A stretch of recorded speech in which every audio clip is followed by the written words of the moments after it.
In this video, I want to look at the graphs of exponential and logarithmic functions. What I've done is I've started out writing just a little xy table, a little x2 to the x table, so that we could get some points in order to graph these exponential functions, to the x being an exponential function. So let's just start by plugging these values in. 2 to the negative 3, the very first one here. So if we think about what a negative exponent does, remember that causes it to flip. It causes us to get the reciprocal. So we're going to have 1 over 2 to the third. And 2 to the third is 1/8.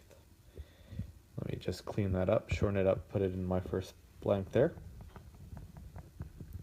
So we have 1/8 here. If we have 2 to the negative 2, that's going to be 1/4. 2 to the negative 1, we're going to flip that fraction over, get a half. 2 to the 0, well, anything to the 0 is always 1. 2 to the first, that's pretty easy. That's 2. 2 to the second, 4. And 2 to the third, we get 8. So if we look at this on our graph, negative 3 up to 3. That's going to be my 1, 2, 3, 4, 5, 6, 7, 8 up here. So it's not done perfectly to scale. The tablet I'm using not real precise and also just hard to do when you don't have graph paper. So if we take negative 3, that'll be at 1/8, really close to the x-axis. Negative 2 1/4, still pretty close to the x-axis, and we're going to have a half. At 0, we'll have 1 right on the axis there, on the y-axis. At 1, we have 2. At 2, we have 4. And then at 3, we have 8. So if I connect these dots, we see that shape that I wrote out in the introduction to exponential and logarithmic functions. And we can clearly see it's increasing. It is an increasing function. It's increasing faster with time. We see we have a y-intercept of 0, 1, or at 1 really. And what we notice, we don't see an x-intercept, and we should not expect one, because we're never going to be able to take this whole value 2 and somehow get it to go below the y-axis. 2, if we raise that to any power, it's never going to become negative. We can't take a positive number, raise it to another number, and get it to become a negative. So what that tells us is we actually have an asymptote that is the x-axis. We're going to get closer and closer to that dotted green line, the asymptote, but we're never actually going to touch nor cross it. We're not ever going to become 0 even, because raising 2 to any power is never going to give us 0. Let's look at another one. Let's take x and let's take 3 to the x this time. Let's see what happens. So we're going to do the same little table. We'll start with negative 3, negative 2, negative 1, 0, 1, 2, 3. Let's turn that downward. And 3 to the negative 3 would be 1 over 27. 3 to the third is 27, and we throw that into the denominator. 1/9. 3 to the negative 2 is 1/9. 3 to the negative 1 is a third. We see that 0, 1 again, because anytime we have 0 in our exponent, if we don't have any sort of shifts, if we don't have any pluses, we should expect 1. 3 to the first is 3, 3 to the second, 9, 3 to the third, 27. And so when we go to graph this, that 1, like I said, has not moved. But this time when we shift over to x is equal to 1, we get 3. When it's at 2, it's going to be really, really far up here. It's really off my graph, but I'll do a dot way up there to show. It's increasing very rapidly. If we have negative 1, we have negative 1/3, negative 1/27, so just barely, I can't even draw it close enough. It's sitting right on top of that, or 1/9, sorry, first. And so we're going to have our function that should just look a little bit faster of an increase in the previous picture. But what we notice some key points have stayed the same. We still have a asymptote on the x-axis. We're still approaching that x-axis but not crossing. And this thing is increasing with time. Now notice on the previous one and this one, we see a pattern. For one thing, we see that 0, 1 is a common point to both. Wrong way. We also notice that that base is telling us how to move. As the x is increased by 1, negative 3, negative 2, negative 1, as the x is increased by 1, the y values are actually doubling. 1/8 times 2 is 1/4, times 2 is a half, times 2 is 1, so forth. If we look over at this one, this time we're tripling, and the base number is telling us that, because we can always pull that base off as just 3 times 3 to the previous exponent, x minus 1, the previous exponent, so we can always just triple what we had before. So if we were to take another exponential, let's take 1/2 to the x. That's telling us every step along the way we're going to actually half the values. So if I want to graph this thing without doing a table, it's not actually that difficult.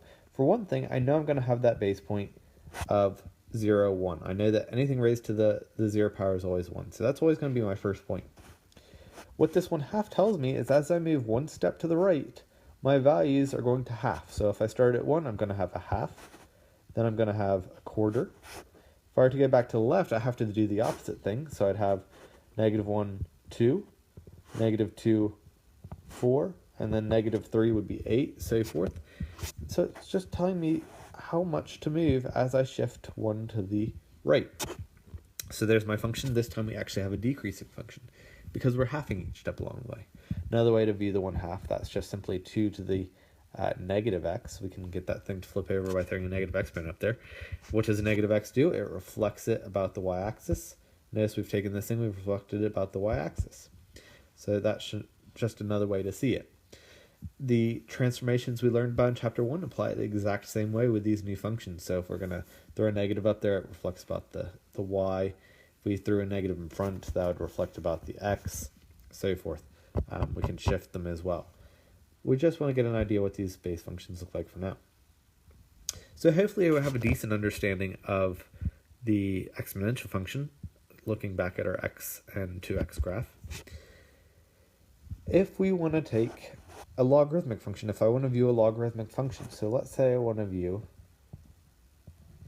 I'll squeeze it in right next to my 2x, x log base 2 of x. So somehow it should be associated with this 2 to the x, because what we saw, these are just inverse functions of one another when the bases match. And what does an inverse function do? It switches our x's and y's.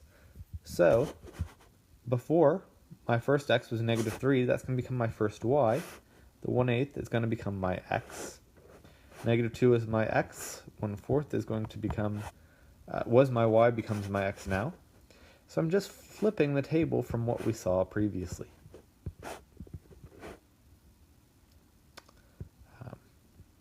2, 1, 4, 2, 8, 3. So now my x's are 1/8, 1/4, 1/2, 1, 2, 4, 8, and my y's, or my log base 2 of x's, are -3, -2, -1, 0, 1, 2, 3. So if we look at what this looks like on the graph, let me clear this out, or I'll just do it in a different color actually, put it on the same graph. At x is equal to 1/8, we're going to have -3, which is going to be way down here. -2 will have a half, a quarter, then a half. That one should really be shifted over a little bit more. At 1, x is equal to 1, we'll have 0. X is equal to 2, we'll have 1.